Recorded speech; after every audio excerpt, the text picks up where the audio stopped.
Hi folks, this is Sue Bell from Network Empire, and we're back again to take a look at the filters that are available for killer keywords.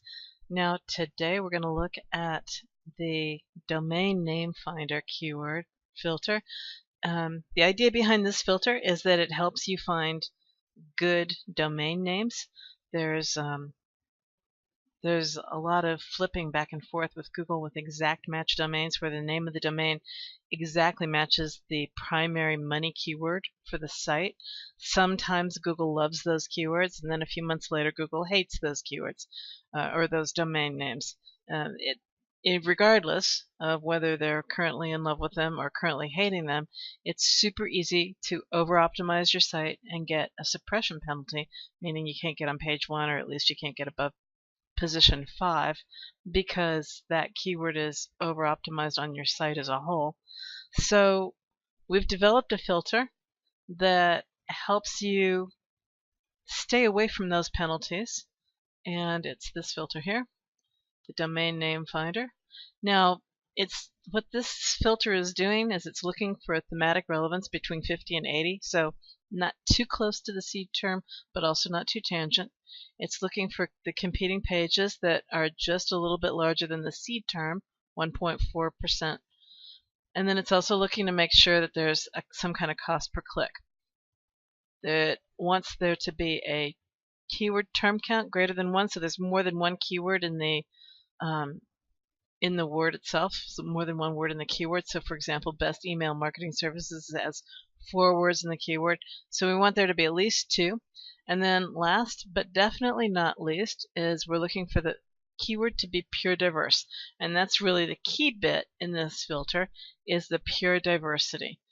That means that the words are not going to be exactly the same as any of the words in the seed term, so you're not going to have either email or marketing exactly like that in any of these keywords. So if we apply this filter, you're going to see that there's actually nothing that comes back. Now, it's not common, it's not unusual. This happens sometimes. It happens a little bit more frequently than I wish it did. So there's a couple of things that I try with this filter when that happens. I'll maybe take this down to the keyword as pure diverse, since that's the most important bit, and then apply the filter, and I'll usually get a whole bunch of things back. And so what I'm looking for here then are ideas that I can combine together, because a lot of these are going to be single terms.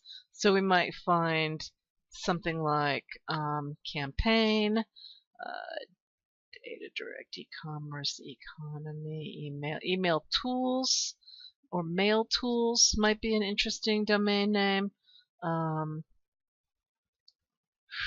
Free, if you're going to have listserv, the idea of list.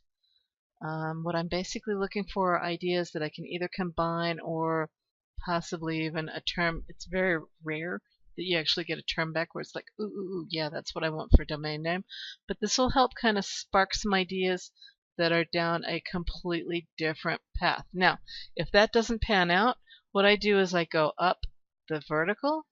So in this case, I went to email, I drilled into that, I applied the same filter that we had over on the other side, and I've got things like web apps, app store, free domain name, Yahoo Mail. So here I might combine the idea of webmail. Webmail might be a really good domain. That's probably a little too common. It's probably already in use. But you can see how you can take ideas like that and combine it to get a domain name that you're looking for that's not going to over-optimize you. All right, that's how you use the filter. This is Sue Bell from NetworkEmpire.com.